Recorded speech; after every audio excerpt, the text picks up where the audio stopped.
the scream that tore from Olivia Harrison's throat when she saw the empty doorway of the church echoed through the wooden pews and seemed to shake the very foundations of the small building in Sacramento, California, on that scorching June day in 1876.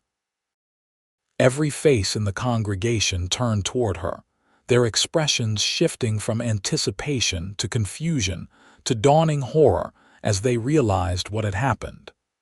The groom had not arrived.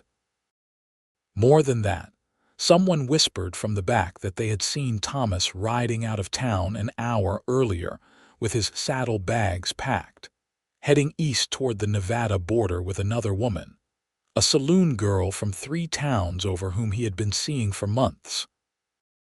Olivia stood frozen at the altar in her mother's wedding dress, the cream-colored lace yellowing slightly with age but still beautiful, still perfect for this moment that was supposed to be the happiest of her life. Her dark auburn hair was pinned up with wildflowers, and her green eyes were wide with shock. The reverend beside her cleared his throat awkwardly, not knowing what to say or do. He had performed dozens of weddings in his 20 years serving this community, but never had he witnessed such public humiliation. The whispers started immediately, spreading through the church like wildfire through dry grass.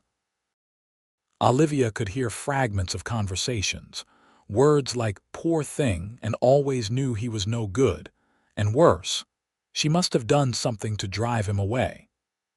Her hands trembled as she clutched the bouquet of summer wildflowers her younger sister had picked that morning. The ribbons wrapped around the stems suddenly felt too tight in her grip. Her father, Owen Harrison, stood beside her looking older than his 52 years, his weathered face flushed with anger and embarrassment. He had given up a day of crucial work on their ranch to be here, had traded his work clothes for his only suit, had walked his eldest daughter down the aisle with pride swelling in his chest. Now he looked like he wanted to mount his horse and chase Thomas down. Consequences be damned. Olivia's mother had died 3 years earlier from fever, and her absence felt particularly acute in this moment. Margaret Harrison would have known what to do, would have known how to salvage this situation with grace and dignity. But she was gone, and Olivia was standing here alone in front of everyone she had ever known, abandoned. The church held nearly the entire population of Sacramento's residential area, about 200 people who had come to witness what should have been a joyful union. The women wore their Sunday best despite the heat, and the men had shaved and slicked back their hair. Children squirmed in the pews, confused by the strange tension in the air. Everyone was staring at her, waiting to see what would happen next. Olivia felt her legs begin to shake. The corset beneath her dress suddenly felt too tight, restricting her breathing. The church walls seemed to close in around her. She had spent 6 months planning this wedding, had sewn new curtains for the small house Thomas had built on the edge of town, had learned his favorite recipes from his mother. She had trusted him completely, had given him her heart without reservation. And he had thrown it all away without even having the courage to tell her to her face. "I think we should dismiss," the Reverend said quietly, his voice barely audible. He was an elderly man with kind eyes, but even his compassion could not erase the pity in his expression. "Wait," a voice called out from the back of the church. Every head turned toward the sound. Olivia looked up through the tears that were beginning to blur her vision and saw a man standing in the doorway, backlit by the bright afternoon sun so that she could not make out his features clearly. He was tall, broad-shouldered, wearing dusty trail clothes and a worn hat. Spurs jingled softly as he stepped forward into the church. "I said wait," the man repeated, his voice carrying authority despite speaking at a normal volume. He walked down the center aisle with confident strides, his boots echoing on the wooden floor. As he drew closer, Olivia could see him more clearly.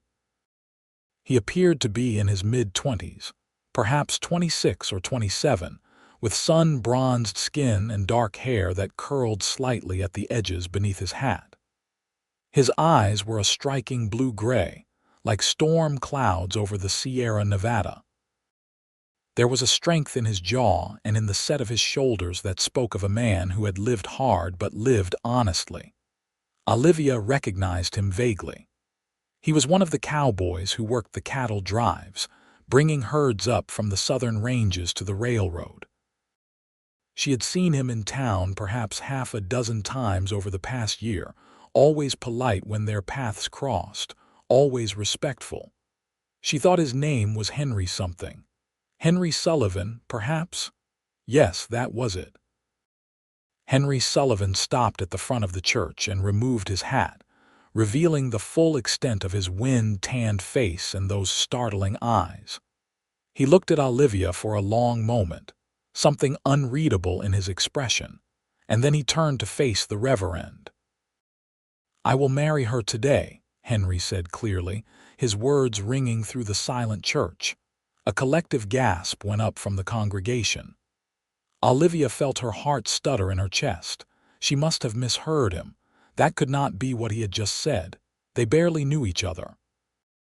They had exchanged perhaps 20 words in total over the past year. "I beg your pardon," the Reverend asked, his bushy eyebrows rising toward his hairline. "I said I will marry her today," Henry repeated, turning to look at Olivia. "If she will have me, that is." "Madam, I know this is strange, and I know you do not know me well. But no woman should be left standing at the altar like this, humiliated in front of everyone she knows. You deserve better than what that coward did to you. You deserve to walk out of this church married with your head held high." Olivia stared at him, her mind reeling. This had to be some kind of fever dream.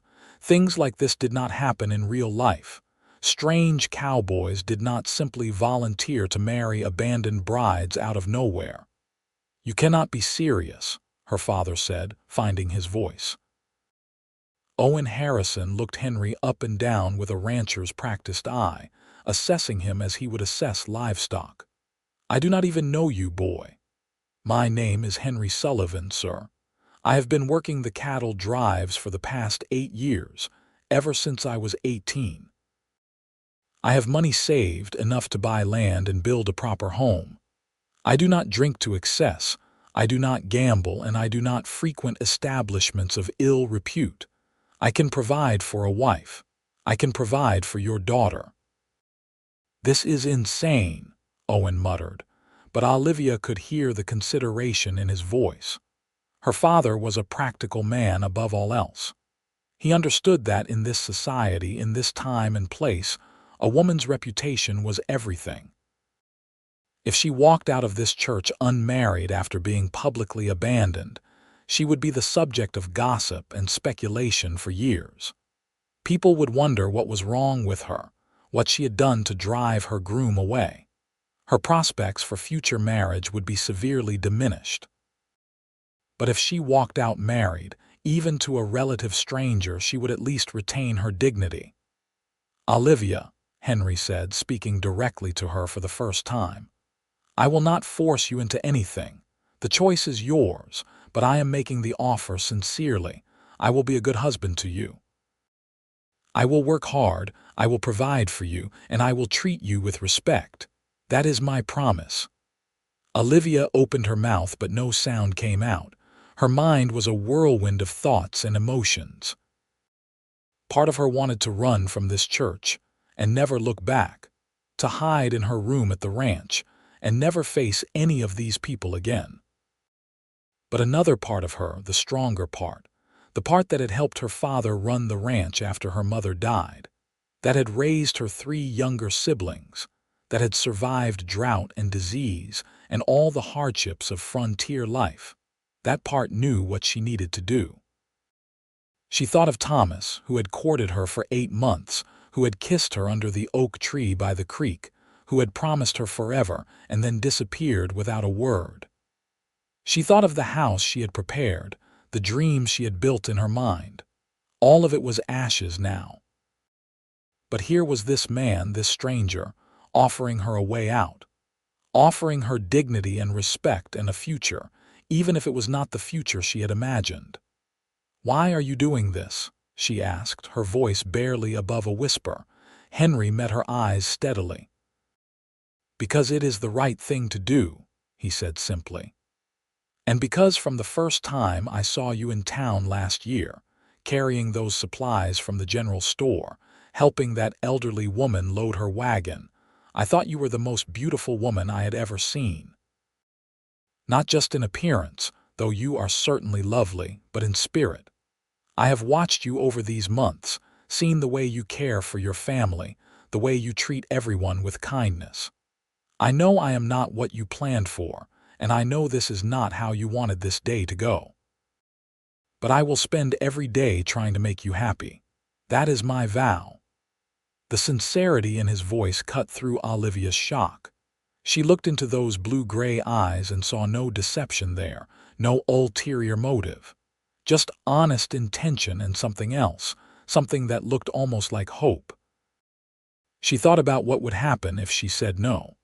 The long walk down the aisle past all these staring faces, the ride back to the ranch in silence, the weeks and months of pitying looks and whispered conversations. The knowledge that Thomas had broken her so completely that she could not even salvage this disaster. No, she would not let Thomas have that power over her. She would not let him destroy her like this. Olivia straightened her spine and lifted her chin.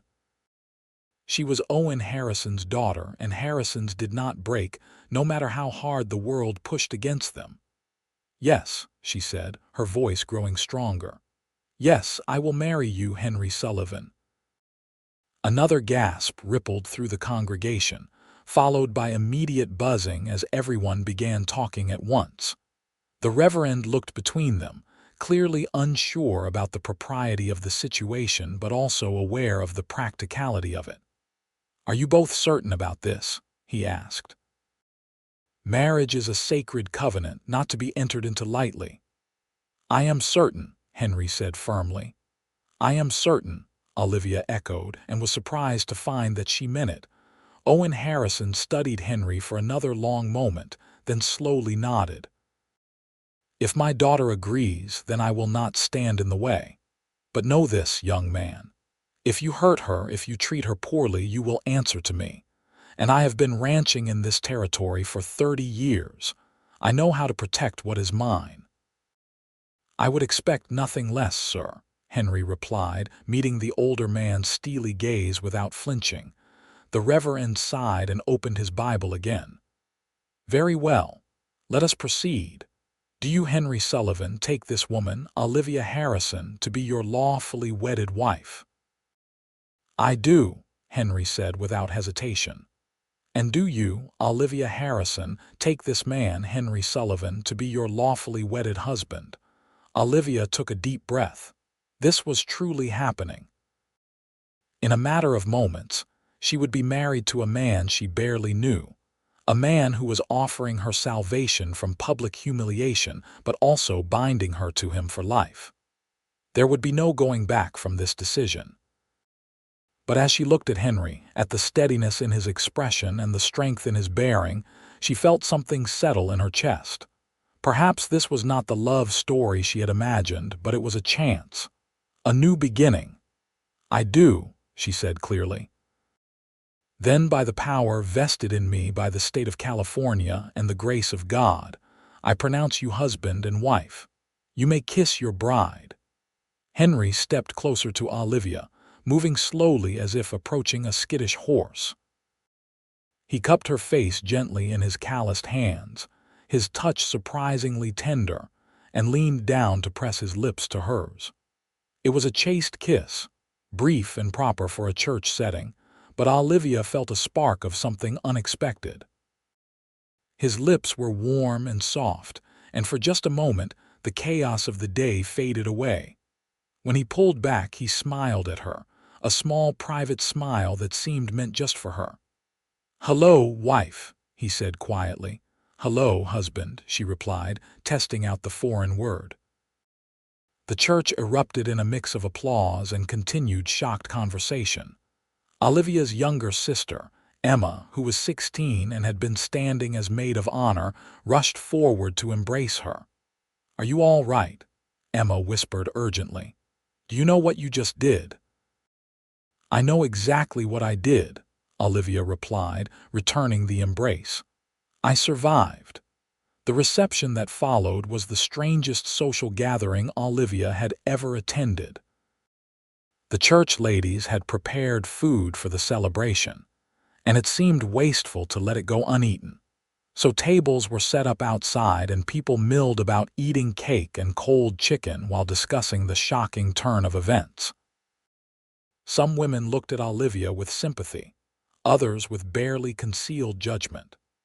The men clapped Henry on the back and made jokes about his sudden marriage, testing him to see what kind of man he was.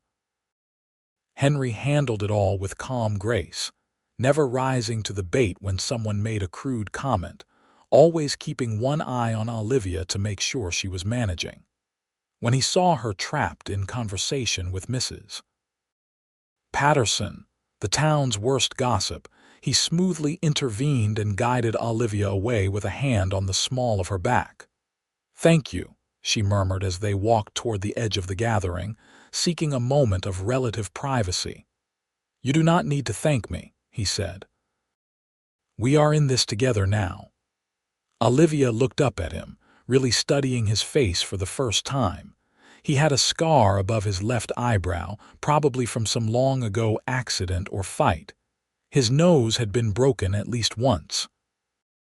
But his eyes were kind, and his mouth, now that she was paying attention, had a natural upward curve as if he was accustomed to smiling. "I do not know what to do now," she admitted. "I had plans for after the wedding, but they all involved Thomas and the house he built." Henry nodded. "I have been staying at the boarding house in town, but that is not appropriate for a married couple. And I assume you have been living at your father's ranch." "Yes, I share a room with Emma." "Then perhaps we should remain there for now if your father is willing. I can sleep in the barn." "I have done so many times on the trail. It will give us time to figure out our next steps without adding more gossip to an already complicated situation." Olivia felt a wave of relief. She had been dreading the implication that they would need to share a bed tonight, this stranger she had just married. The fact that he was offering her time and space spoke well of his character. "That would be acceptable," she said. "I should warn you, though, the ranch is struggling. We lost a quarter of our cattle to disease last year, and the drought has made grazing difficult.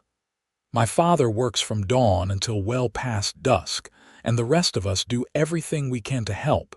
It is not an easy life." "I grew up on a ranch in Texas," Henry said. "My parents died when I was 15. Cholera took them both within a week of each other. The land went to pay debts, and I was left with nothing but the clothes on my back and my father's horse. I have been working ever since. Hard work does not scare me." There was a story there, Olivia realized, layers of pain and loss that he carried with the same quiet strength he seemed to approach everything. They were both survivors, she thought, both people who had learned to endure. "Then welcome to the Harrison Ranch," she said, managing a small smile. "I hope you do not regret this decision." "I will not," he said with certainty. "The only thing I regret is that you had to go through this morning's ordeal." They stood together in silence for a moment, watching the strange reception unfold around them. Children ran between the tables, stealing pieces of cake. Men gathered in groups to smoke and discuss cattle prices. Women clustered together, their heads bent as they dissected every detail of the morning's drama. Olivia's father approached them, his expression still troubled but somewhat softer than before. "Henry, I want to speak with you. Alone." Henry nodded and followed Owen a short distance away. Olivia watched them talk, saw her father's stern expression and Henry's attentive posture. Whatever Owen was saying, Henry was listening carefully and responding with what looked like respect and understanding. After several minutes, the two men shook hands, and her father's shoulders seemed to relax slightly. When Henry returned to her side, she raised an eyebrow questioningly. "Your father was making sure I understood his expectations," Henry explained. "He wanted to make clear that while he appreciates what I did today, I am now responsible for your well-being and happiness. He also offered me work on the ranch, said he could use another experienced hand, especially with the difficulties they have been facing." "What did you say?" "I said I would be honored to work alongside him. I meant what I told the Reverend. I have money saved from years on the trail, enough to eventually buy our own land. But in the meantime, working the ranch will allow me to provide for you while also helping your family. It seems like the right thing to do." There was that phrase again, the right thing to do. Henry Sullivan seemed to be a man guided by a strong moral compass, which was perhaps the best foundation for a marriage she could have hoped for under these bizarre circumstances. As the afternoon wore on, and the reception finally wound down, Olivia found herself in a wagon beside her new husband, riding back to the ranch with her family. Emma sat on her other side, full of questions that Olivia was too exhausted to answer.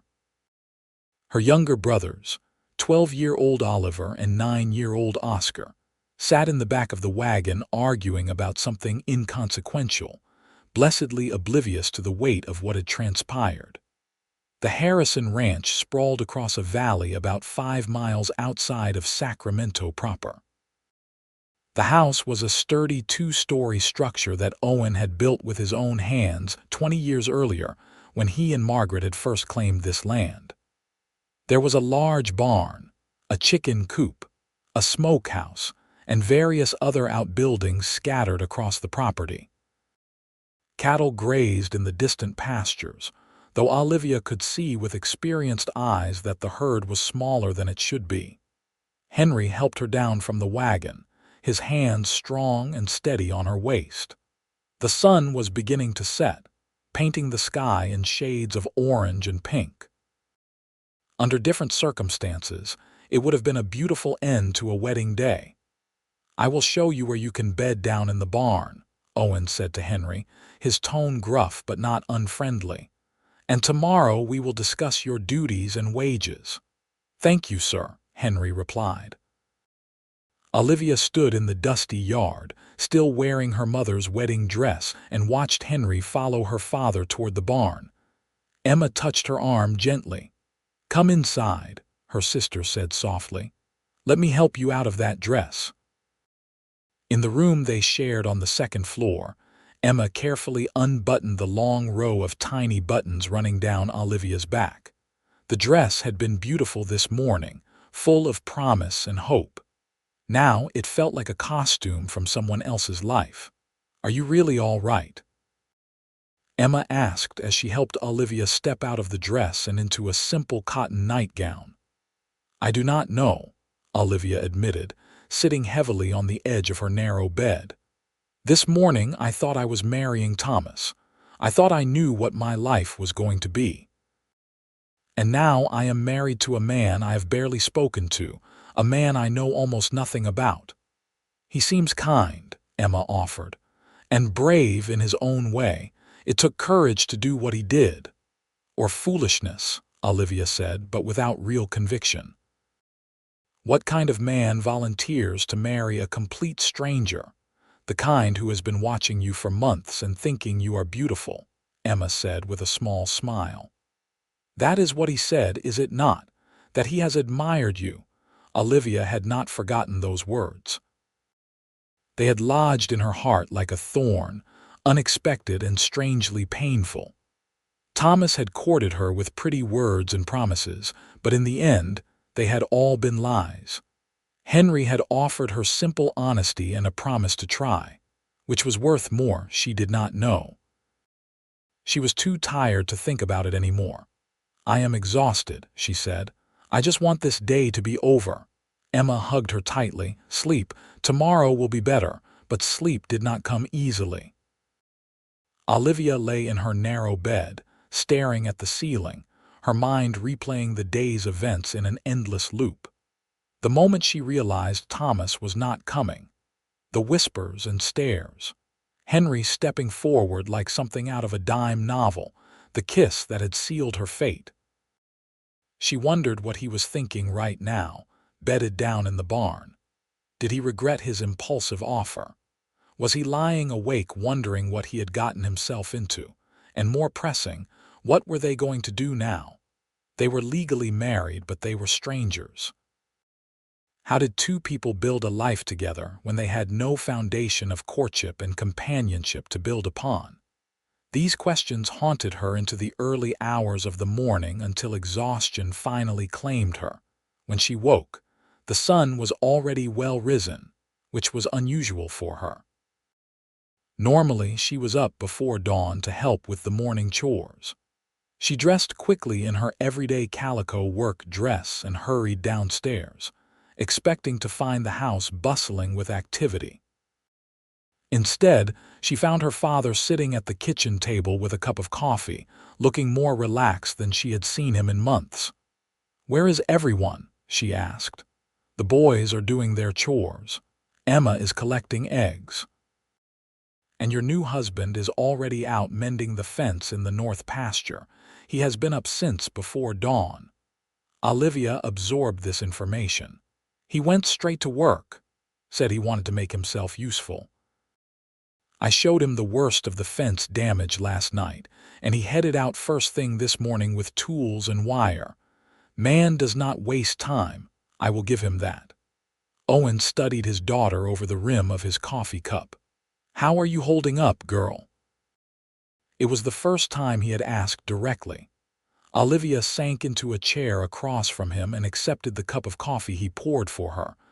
"I am managing," she said. "I do not know what else to do but manage." "That boy Thomas was never good enough for you," Owen said bluntly.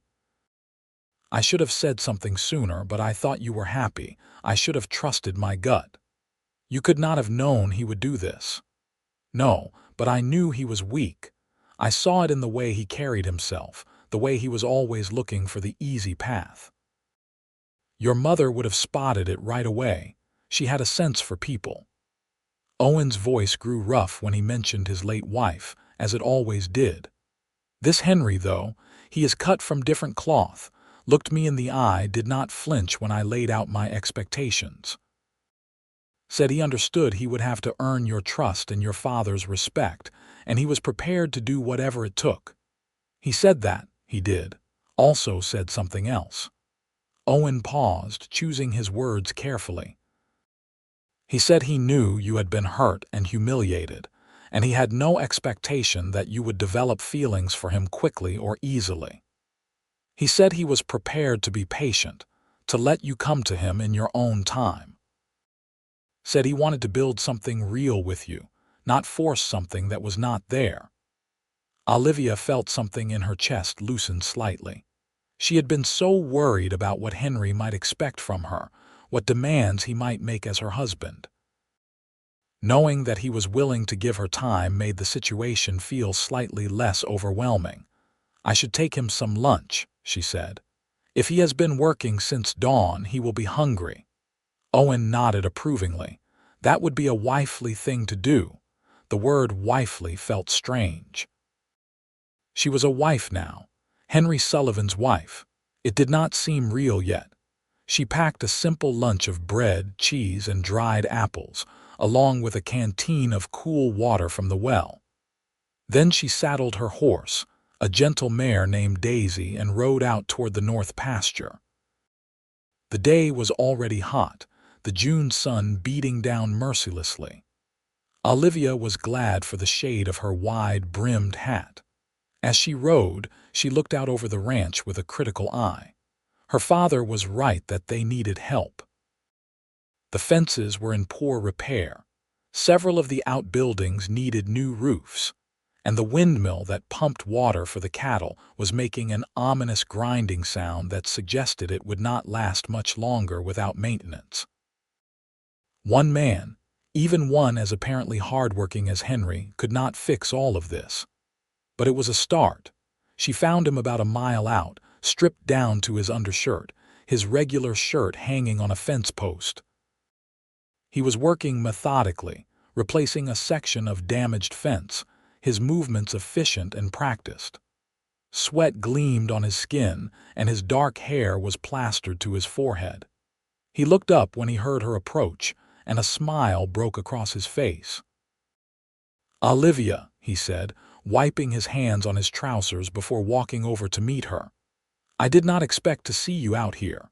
"I brought you lunch," she said, dismounting and handing him the wrapped bundle. "My father said you have been working since dawn.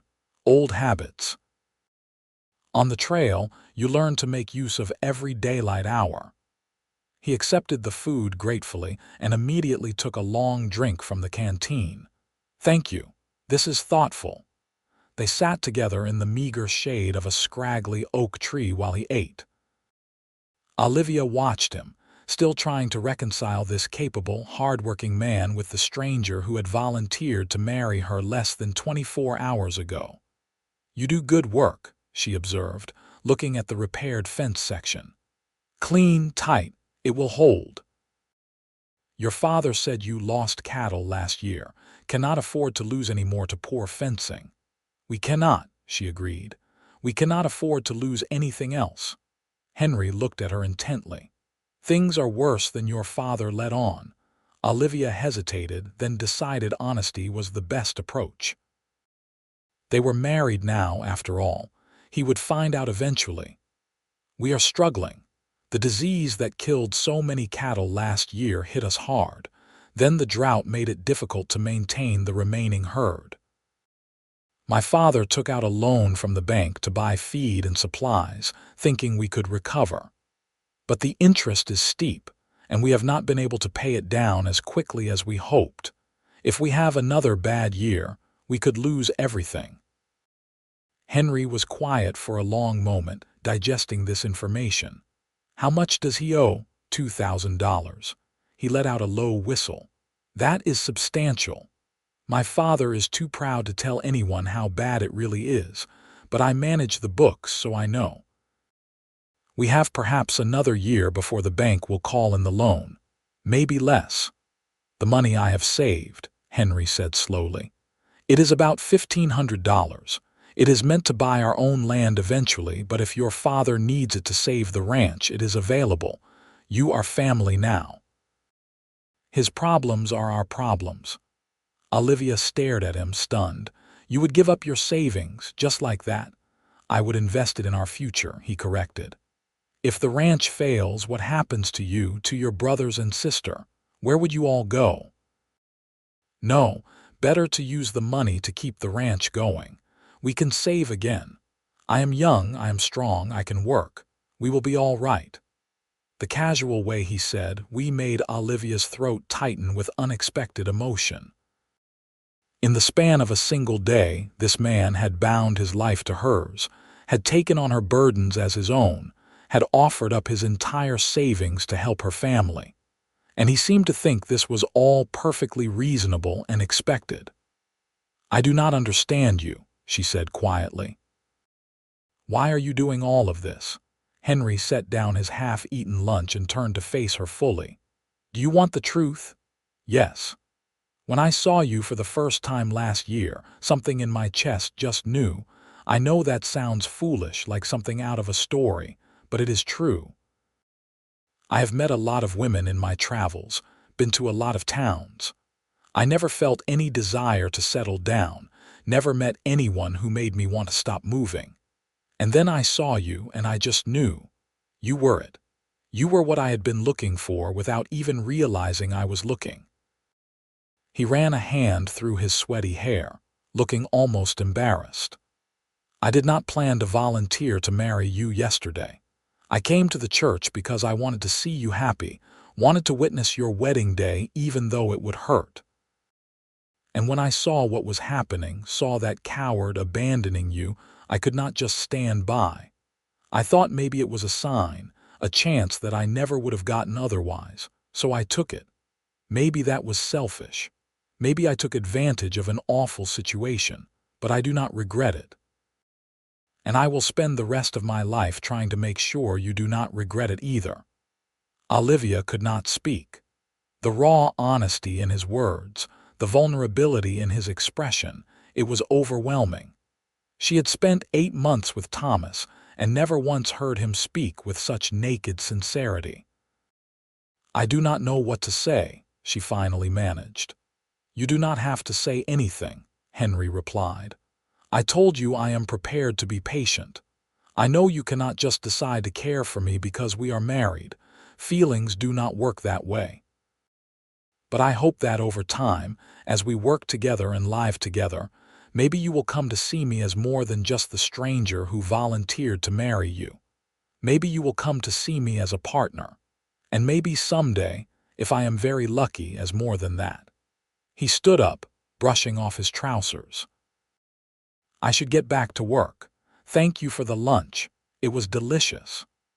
Olivia watched him return to the fence, picking up his tools and resuming his steady, methodical work. Her mind was reeling. Everything he had said, the way he had said it, it was so different from what she was used to. Thomas had been all flash and charm, pretty words that ultimately meant nothing. Henry was quiet and steady, his actions speaking louder than any flowery declaration. She rode back to the ranch house in a daze, her thoughts a tangled mess. When she arrived, she found Emma in the kitchen starting to prepare the evening meal. "How is he?" Emma asked immediately. "He is fine, working hard. He ate the lunch I brought him." "And did you talk?" "Yes." Emma waited expectantly, but Olivia was not sure how to explain the conversation they had just had. How did you tell someone that your husband of one day had just offered to give up his life savings for your family? That he had confessed to having feelings for you long before you even knew his name? "He is a good man," Olivia finally said. "I think I might have been given a great gift yesterday, even though it did not feel like it at the time." Emma smiled. "I think so too. I like him. He treats everyone with respect, even us younger ones, and he looks at you like you hung the moon." "He does not, he does. I saw it yesterday at the reception. Any time you moved, his eyes followed. He was watching to make sure you were all right, that no one was bothering you. It was sweet." Olivia felt her cheeks warm. She was not used to being the center of someone's attention like that, at least not in a protective, caring way. Thomas had been attentive during their courtship, but it had always felt performative, like he was playing a role. When Henry looked at her, it felt different. It felt real. The days began to settle into a routine. Henry worked alongside Owen from dawn until dusk, repairing fences, tending cattle, fixing everything that had fallen into disrepair during the difficult year. He proved to be as hardworking and capable as he had promised, and Olivia could see her father's respect for him growing daily. In the evenings, they all gathered for dinner around the large kitchen table. At first, these meals were awkward, with stilted conversation and long silences. But gradually, everyone began to relax. Henry had a dry sense of humor that would occasionally emerge in unexpected moments, making even Owen crack a smile. He told stories of his time on the cattle drives, carefully editing them to be appropriate for the younger children. Oliver and Oscar began to worship him, following him around whenever they could, and peppering him with questions about cowboys and cattle and the wide world beyond their ranch. Henry still slept in the barn, despite Owen's suggestion that he could move into the house. "It is not proper," Henry had said. "Olivia and I are married in law, but we are still getting to know each other. I will not impose on her privacy until she is ready." This continued to surprise Olivia. Most men in his position would have insisted on their marital rights, would have demanded she fulfill her wifely duties. But Henry seemed content to take his time, to build something slowly and carefully. She found herself watching him more and more. The way he moved, economical and sure. The way he was patient with the animals, gentle with the horses even when they were being difficult. The way he listened when people spoke, really listened, giving them his full attention. The way his face would soften when he looked at her, a tenderness in his eyes that made her heart skip. She was beginning to understand what he had meant about knowing from the first moment. Because the more time she spent with Henry, the more she found herself drawn to him. It was not the heady, passionate attraction she had felt for Thomas. It was something quieter, deeper. It was trust-building, layer by layer. It was respect and admiration. It was the recognition of someone who would stand beside you through hardship, not run away at the first sign of trouble. 3 weeks after their wedding, Olivia was in the barn gathering eggs from the hens who stubbornly insisted on laying in there rather than in the coop. She heard movement behind her and turned to find Henry leading his horse in from the day's work. "How were the south fences?" she asked. He had ridden out early that morning to assess another section that needed repair. "Worse than I hoped, better than I feared. I will need a few days of work, but it is manageable." He began unsaddling his horse, his movements practiced and efficient. "How was your day?" "Good. I finished mending the shirts that needed repairs, helped Emma with the washing, worked on the books for a bit." They had fallen into these comfortable exchanges, sharing the mundane details of their days. It felt domestic and ordinary, and Olivia found she liked it. She watched as Henry rubbed down his horse, checking the animal's hooves and legs for any issues. He was always so careful with the stock, treating them well. Her father had commented on it approvingly just the other day. "A man who is kind to animals will be kind to his family," Owen had said. "Henry," Olivia said, setting down the basket of eggs. "Yes, I have been thinking. You have been sleeping in the barn for 3 weeks now. That was reasonable at first, but it is becoming ridiculous. You are my husband, you should be sleeping in the house." He paused in his work, looking over at her with surprise. "Olivia, I do not want you to feel pressured." "I am not feeling pressured, I am feeling practical." She took a breath, gathering her courage. "And I am feeling like perhaps it is time we stopped acting like strangers forced into an arrangement and started acting like a married couple." Henry straightened fully, giving her his complete attention. "What are you saying?" "I am saying that I would like you to move into the house." "Into my room." She felt her cheeks heating but forced herself to continue. "I am not saying that I am ready for everything that might imply, but I would like us to share space, to continue getting to know each other, to be together, truly together as we figure this out." He crossed the barn to stand in front of her, his eyes searching her face. "Are you certain? I do not want you to feel obligated." "I do not feel obligated. I feel like this is what I want. You have been so patient with me, so kind and understanding. I want to take the next step. Whatever that looks like for us." Henry reached out slowly, giving her time to pull away and cupped her cheek in his hand. His palm was rough with calluses but warm, and Olivia found herself leaning into the touch. "I would like that very much," he said softly. "Thank you for trusting me." That night, after everyone had gone to bed, Henry quietly carried his few belongings up to Olivia's room. Emma had already moved in with the boys, giving the married couple privacy. The room suddenly felt smaller with Henry in it, his presence filling the space. They prepared for bed awkwardly, both changing while the other looked away. Olivia wore her long nightgown, and Henry wore a simple undershirt and loose pants. The bed, which had always seemed adequate for Olivia alone, now looked quite small for 2 people. They lay down stiffly, leaving space between them, both staring at the ceiling in the darkness. "This is strange," Olivia admitted after a few minutes of silence. Very strange, Henry agreed. Then may I hold your hand?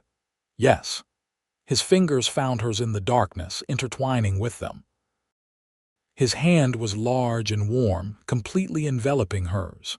Better, he asked. Better, she confirmed. They fell asleep like that, hands clasped between them, a small bridge across the space that still separated them. The summer progressed, hot and dry. The ranch work was relentless, but Henry never complained. He threw himself into every task with determination, and slowly but surely, the ranch began to look better. Fences were repaired, outbuildings were patched, the windmill was fixed and running smoothly again. Owen took Henry up on his offer of financial help, though he insisted it was a loan, not a gift. With the extra money, they were able to buy feed for the cattle and make an early payment on the bank loan, easing some of the crushing pressure. The banker had been surprised to see Owen walk in with cash in hand, and the gossip mill had churned with speculation about where the money came from. But Owen just smiled enigmatically and said nothing. In the evenings, after the work was done and dinner was eaten, Henry began teaching Olivia to dance. There had been no dancing at their strange wedding reception, and he said that was a shame. So in the parlor, with Emma plinking out simple tunes on the old piano, Henry would take Olivia in his arms and guide her through basic steps.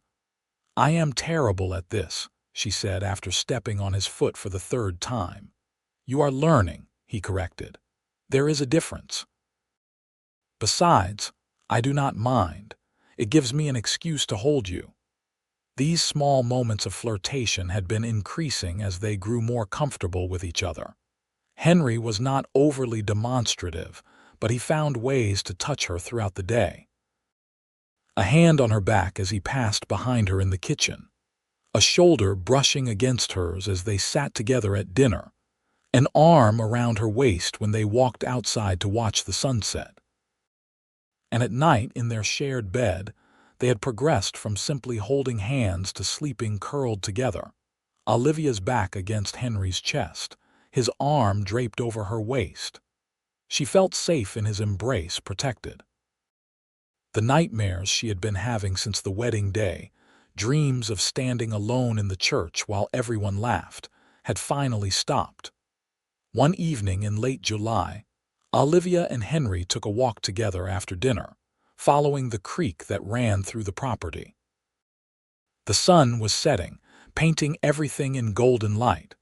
They walked in comfortable silence until they reached a large oak tree where a rope swing hung over a deep swimming hole. "I used to come here as a girl," Olivia said, sitting down on the bank. "Before my mother got sick, she would bring us here on hot days. We would swim and play for hours." Henry sat beside her. "Tell me about her, your mother." Olivia smiled, though it was tinged with sadness. "She was wonderful, strong, capable, but also gentle and kind.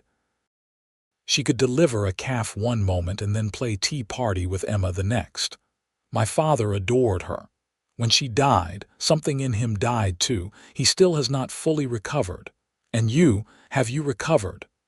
"I do not know. I thought I had." I stepped into her role, taking care of the family, helping run the ranch. But sometimes I wonder if I just buried my grief under work and responsibility. She plucked at the grass beside her. "Thomas told me once that I was too serious, that I needed to learn to have more fun. Maybe he was right." "Thomas was a fool," Henry said flatly. "You are not too serious. You are responsible and caring. Those are virtues, not flaws. And for what it is worth, I have seen you laugh with Emma, tease your brothers, smile at unexpected moments. You know how to have joy. You just do not waste it on things that do not deserve it." Olivia looked at him, at this man who had somehow become central to her life in the span of a few short weeks.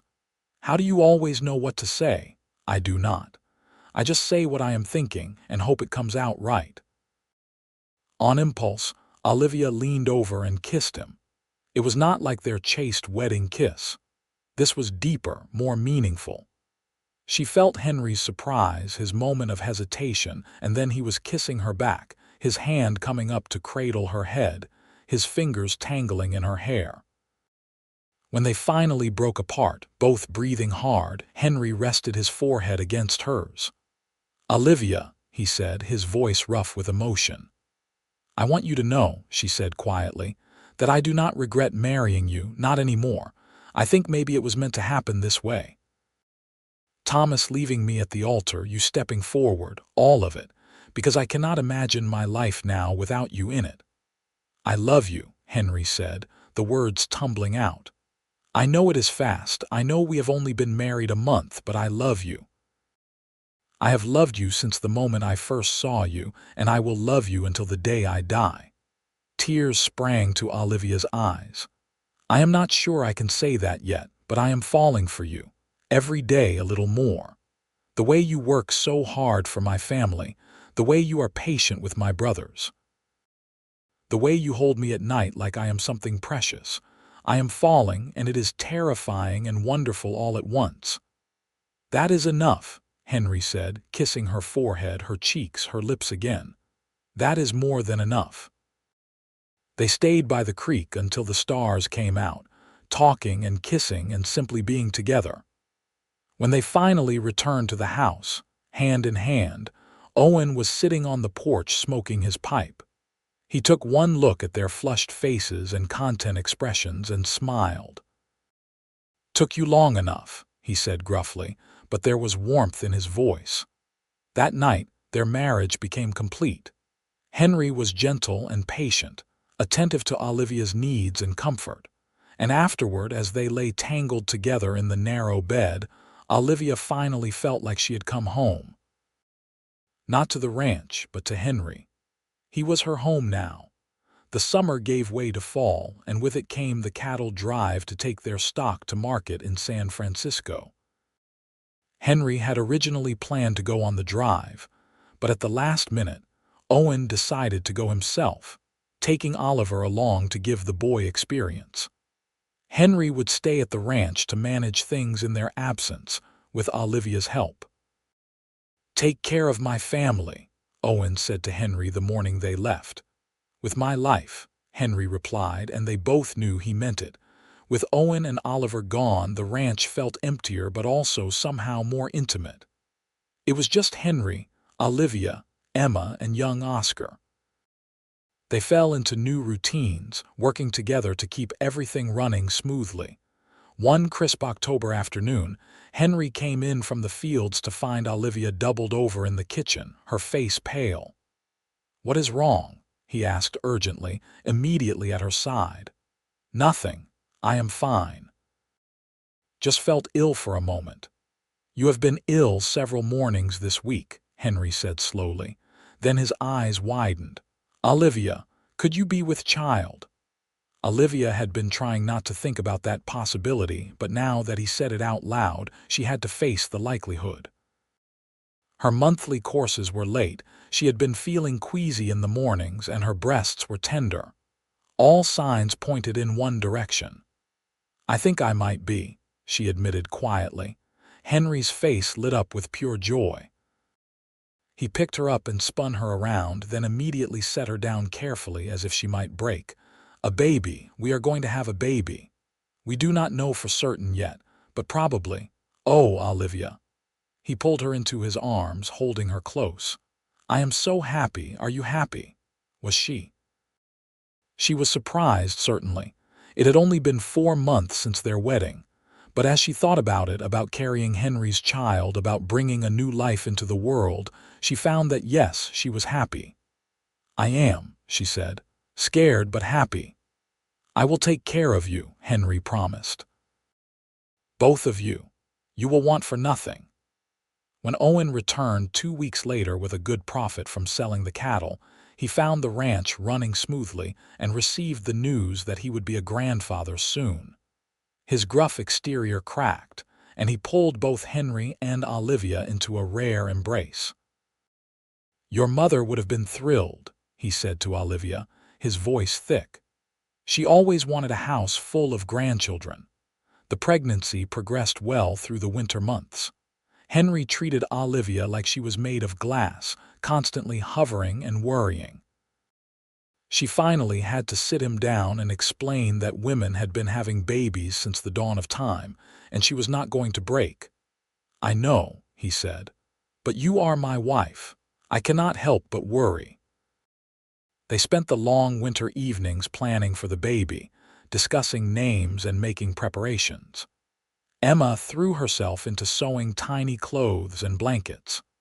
Owen built a beautiful cradle from oak wood, carving intricate designs into the sides. Even the boys got involved, arguing about whether the baby should be a brother or a sister. On a cold February night in 1877, Olivia went into labor. The midwife from town was sent for, and Henry paced the downstairs like a caged animal while the women attended to Olivia upstairs.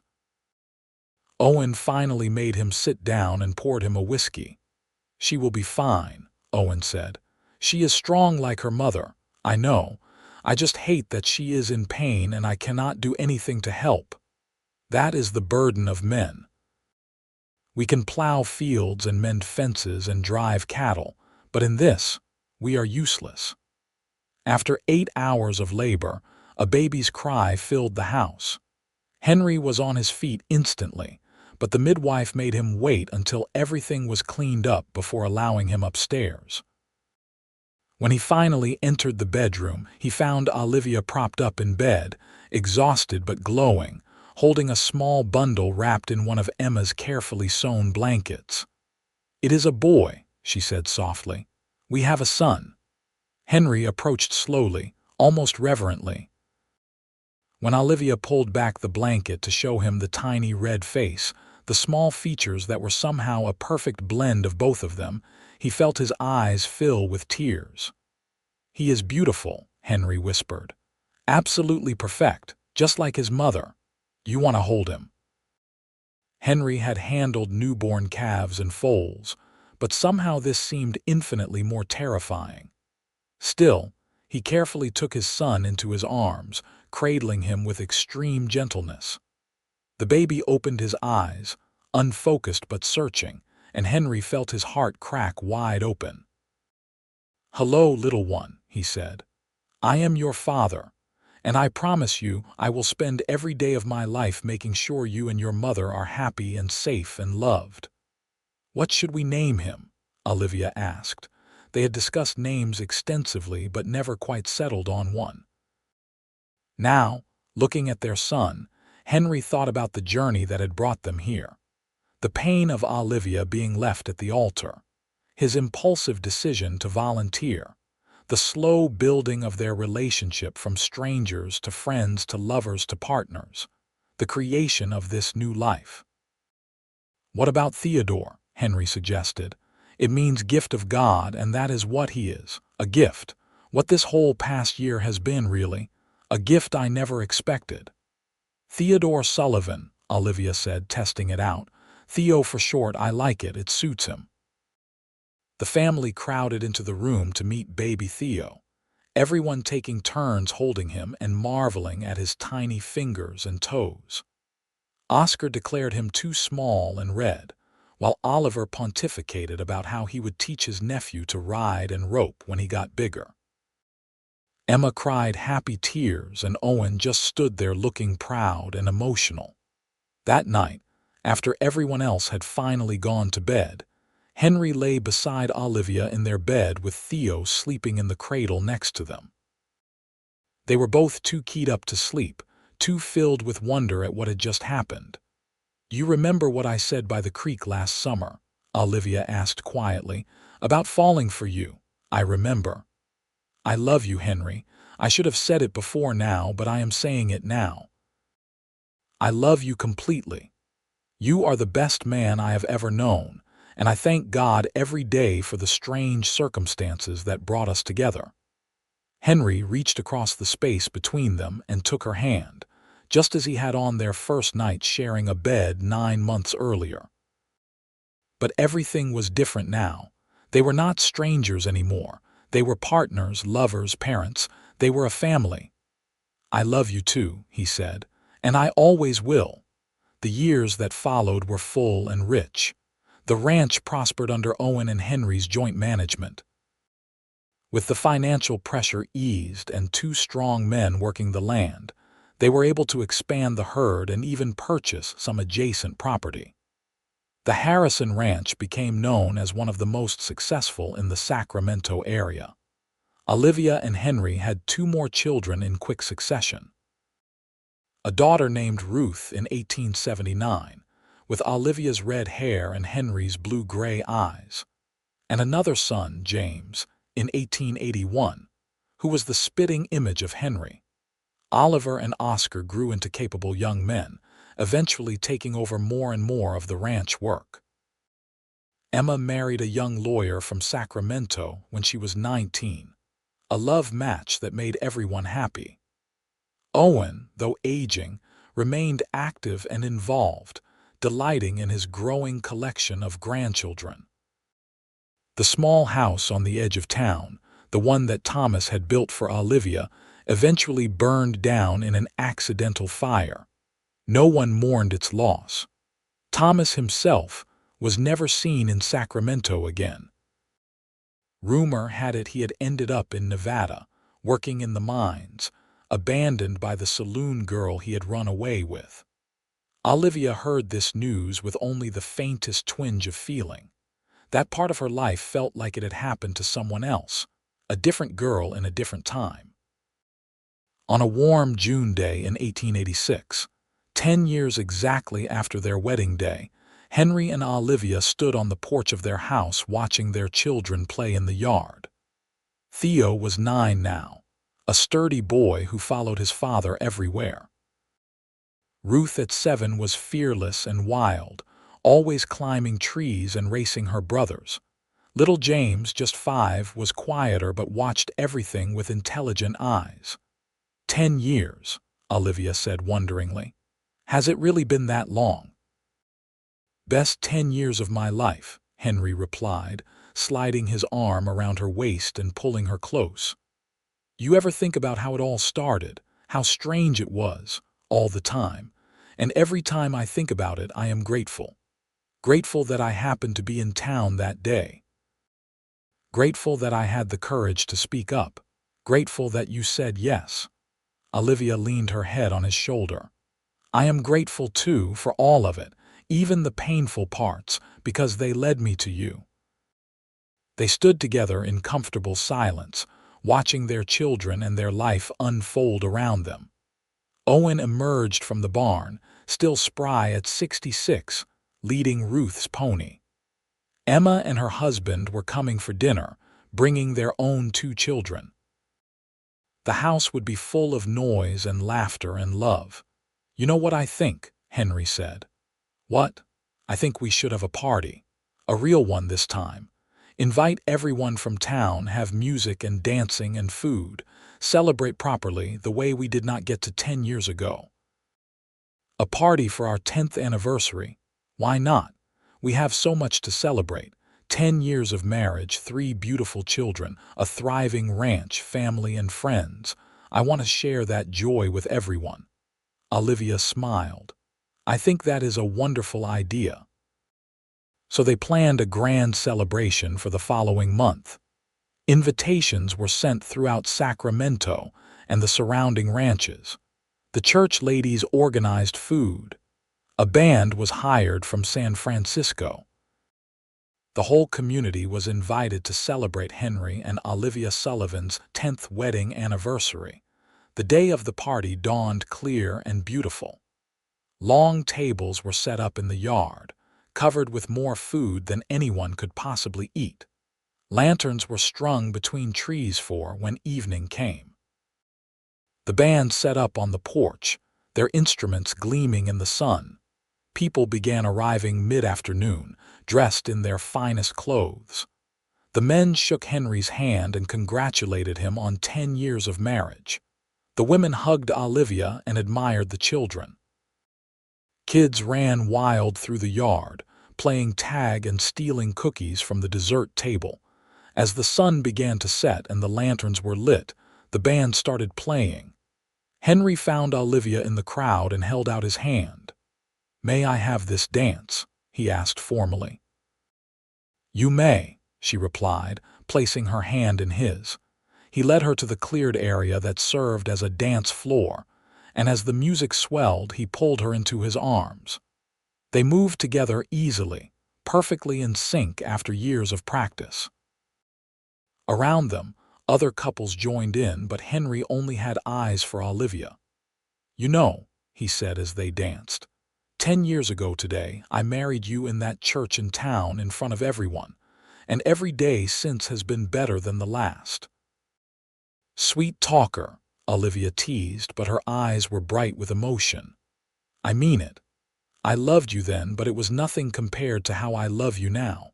Now I know you, all of you, every aspect and facet. I know how you hum while you cook. I know how you always check on the children one last time before bed, even though they are already asleep. I know how you scrunch your nose when you are concentrating on the books. I know the sound of your laughter and the taste of your tears, and I love all of it. I love you more than I have words to express." "Henry," Olivia whispered, her voice thick, "you are going to make me cry at my own party. Happy tears, I hope, the happiest." He spun her out and then back in, and she laughed with pure joy. The music played on, the lanterns glowed warm in the darkness, and all around them were the people who had witnessed their strange wedding day and had watched them build a life together in the years since. As the night wore on, and the party showed no signs of slowing, Owen pulled Henry aside. "I am getting old," he said without preamble. "You are not that old," Henry protested. "Old enough to know when it is time to pass things on. I want to sign over the ranch to you and Olivia, make it official. It will be yours when I am gone anyway, but I want to see it happen while I am still here to enjoy it." Henry was stunned. "Owen, I cannot accept that. This is your life's work, and you have spent the last 10 years helping me save it and make it prosper. You have earned it, boy. Besides, I see the way you run this place. You do not need my oversight anymore. It is time. What will you do? Stay here, of course. This is my home. But I want to spend more time with my grandchildren, less time worrying about fences and feed. I want to enjoy what years I have left. And I want to know that this ranch, the land I claimed with my own hands 40 years ago, will continue to thrive under good stewardship. Your stewardship." Henry felt humbled by the trust Owen was placing in him. "Thank you, sir. I will take care of it, I promise." "I know you will. You are the son I never had, Henry. I am proud to call you family." The two men shook hands and then, in an unusual display of emotion, embraced. The party continued late into the night. Children fell asleep in their mothers' laps or were carried home to bed. The older folks departed with full stomachs and happy hearts. Young couples danced under the lanterns, dreaming of their own futures. Finally, as midnight approached, the last guests departed. Henry and Olivia stood in their yard surveying the cheerful wreckage of tables and dishes and decorations. "I will clean this up tomorrow," Olivia said, leaning against Henry tiredly. "We will clean it up tomorrow," he corrected. Together. They walked through the quiet house, checking on each sleeping child. Theo was sprawled across his bed, still in his party clothes. Ruth had somehow lost one shoe and was curled up with her favorite stuffed rabbit. James was sleeping peacefully, one thumb in his mouth despite being too old for such things.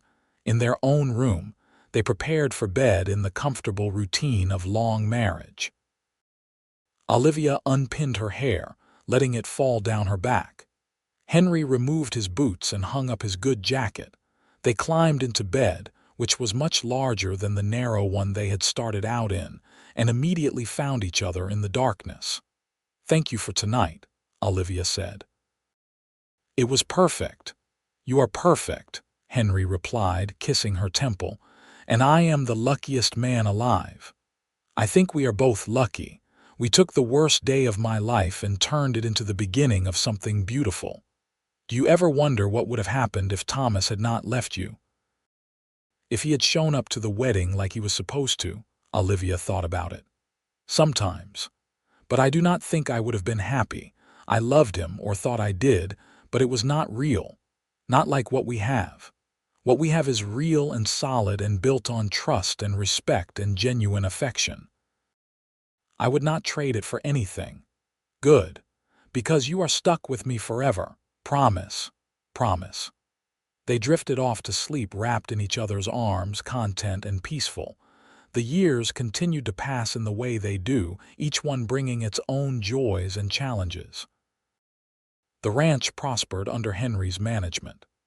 Owen lived to see his 75th birthday, dying peacefully in his sleep in 1895, content in the knowledge that his life's work would continue. Emma had 5 children who loved visiting the ranch. Oliver married and started his own spread further north. Oscar surprised everyone by becoming a teacher in Sacramento. Theo grew into a fine young man, serious and hardworking like his parents. He married at 23 and brought his wife to live on the ranch, helping Henry manage the expanding operation. Ruth, true to her wild nature, married a traveling photographer and saw more of the country than any of the rest of them. James became a veterinarian, the first in the family to attend university, making everyone immensely proud. Henry and Olivia grew old together, their love deepening with each passing year. They celebrated their 25th anniversary, then their 30th, then their 40th. With each milestone, they marveled at the life they had built together. On a warm summer evening in 1916, 40 years after that fateful wedding day, Henry and Olivia sat together on the porch of their home. They were both in their 60s now, their hair gray, their bodies showing the wear of a lifetime of hard work. But their hands were still clasped together, fingers intertwined. Around them, the ranch bustled with activity. Theo and his son, their grandson, were working the cattle. Ruth was visiting with her children. James had driven up from Sacramento for the weekend with his family. The house was full of noise and laughter, 3 generations under one roof. 40 years, Olivia said wonderingly. When you stepped forward in that church, did you ever imagine this? All of this, I imagined loving you, Henry said. That was all I was certain of. The rest, this beautiful, messy, wonderful life that exceeded anything I could have dreamed. I am so glad you spoke up that day, so glad you took the chance. So am I, my love, so am I. They sat in comfortable silence, watching the sun set over the land they had worked together, the family they had raised together, the life they had built together.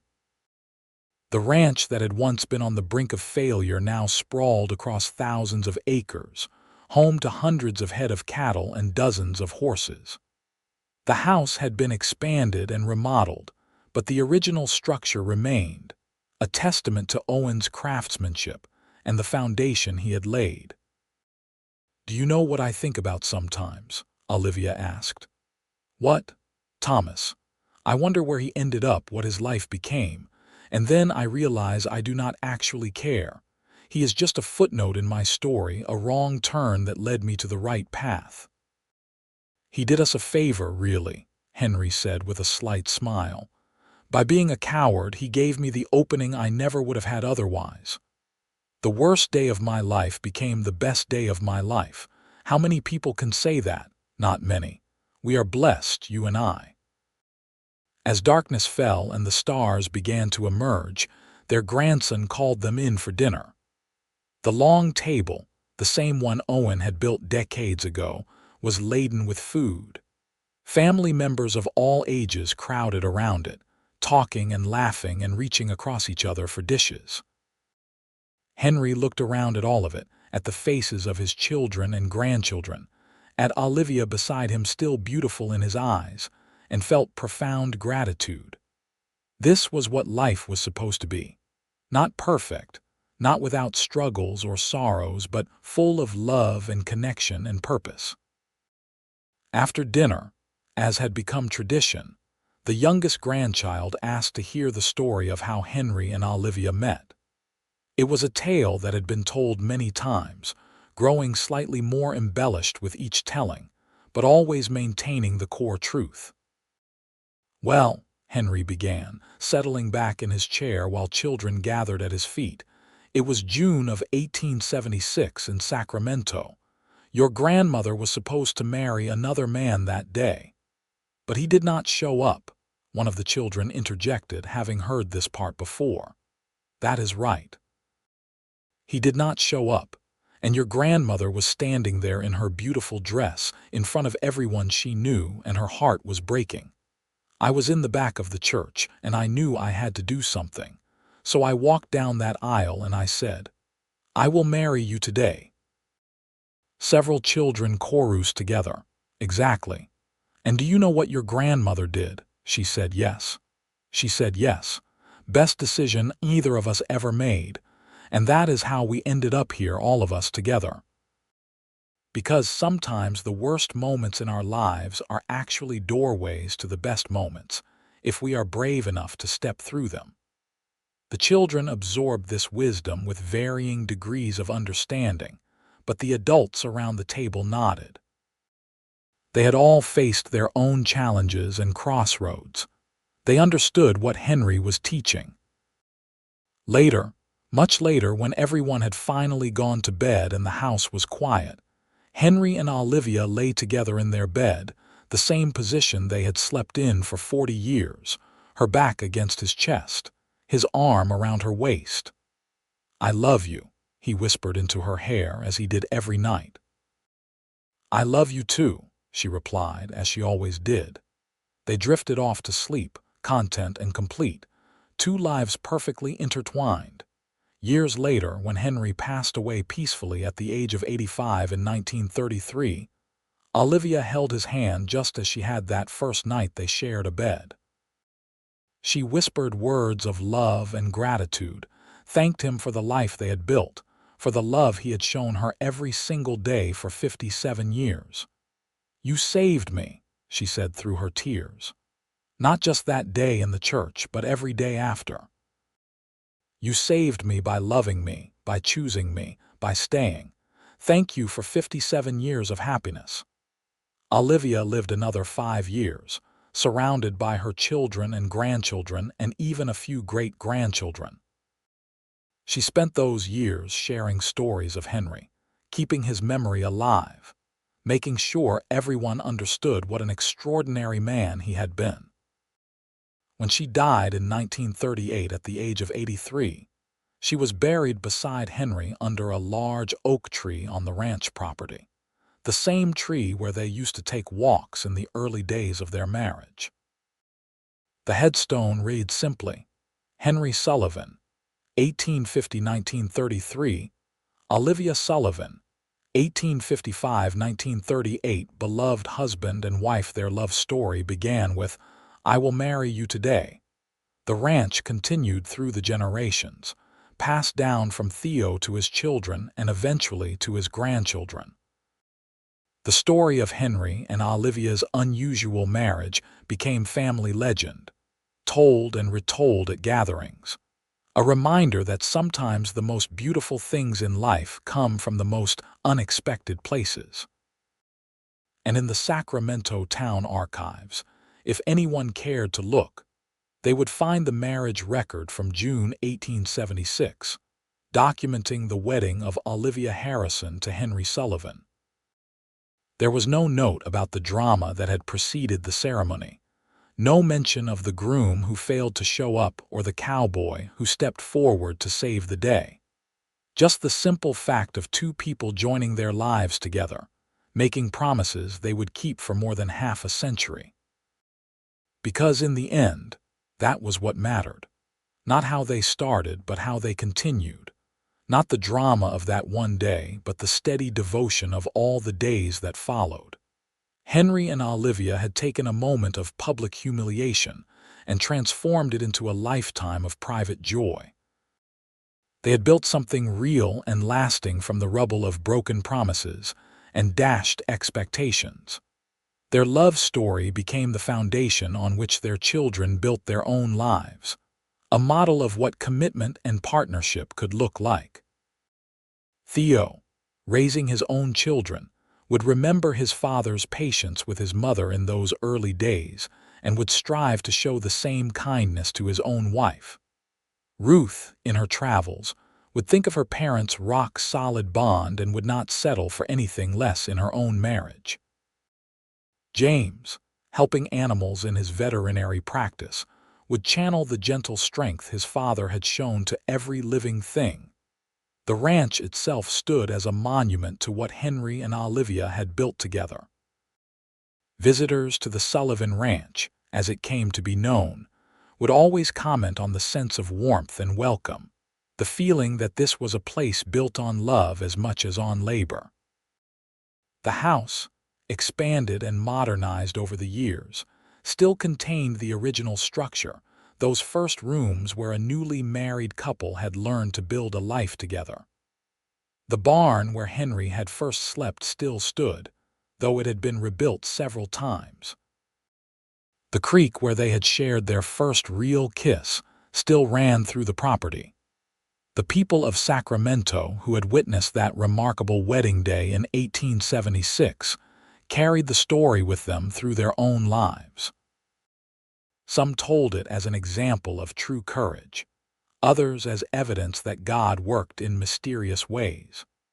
The reverend who had performed the ceremony told it often as an illustration that sometimes the most sacred unions were born from the most unusual circumstances.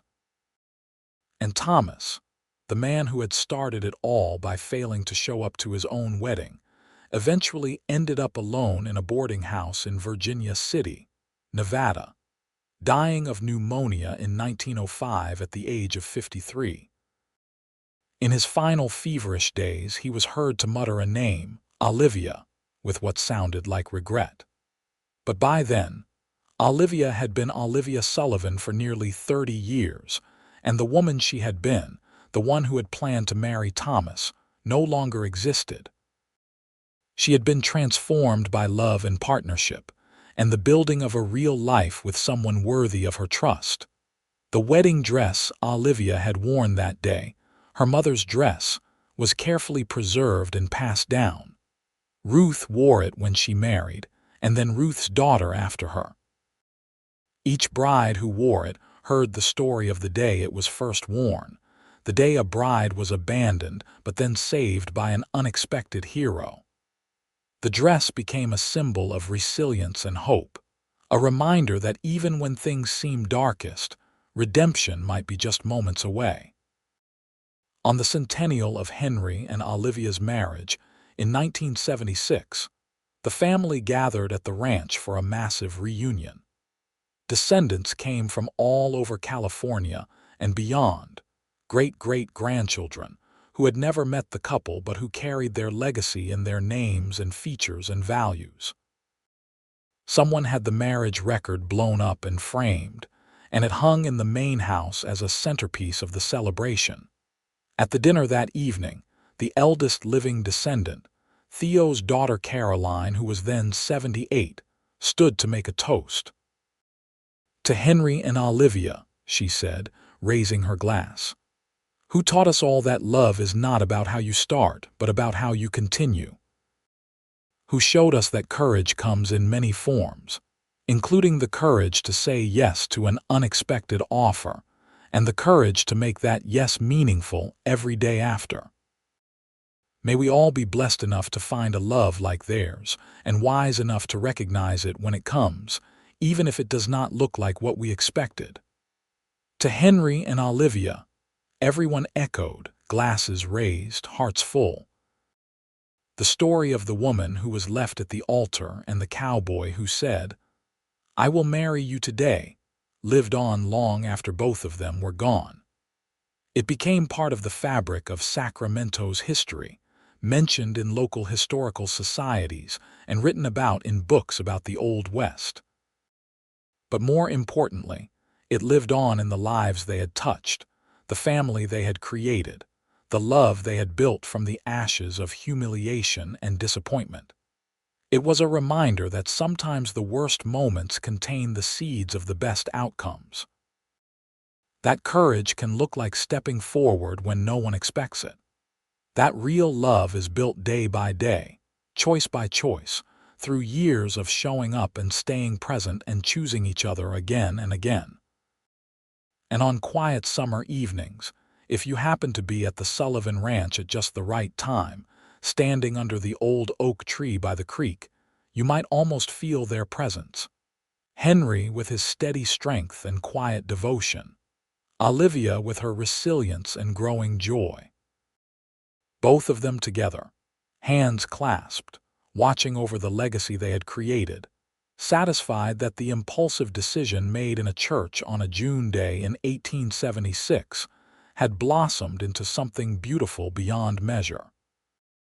Their story, born from heartbreak and transformed by courage into enduring love, stood as a testament to the unpredictable beauty of life in the Wild West, where anything could happen, where fortunes could change in an instant, where a man might walk into a church and change two lives forever with 5 simple words: "I will marry you today." And those 5 words, spoken in desperation and hope, had created not just a marriage but a dynasty, not just a family but a legend, not just a story, but a lasting truth about the transformative power of love freely given and gratefully received, of promises made and kept, of 2 people who took a chance on each other and spent the rest of their lives proving that chance was the best decision either of them had ever made.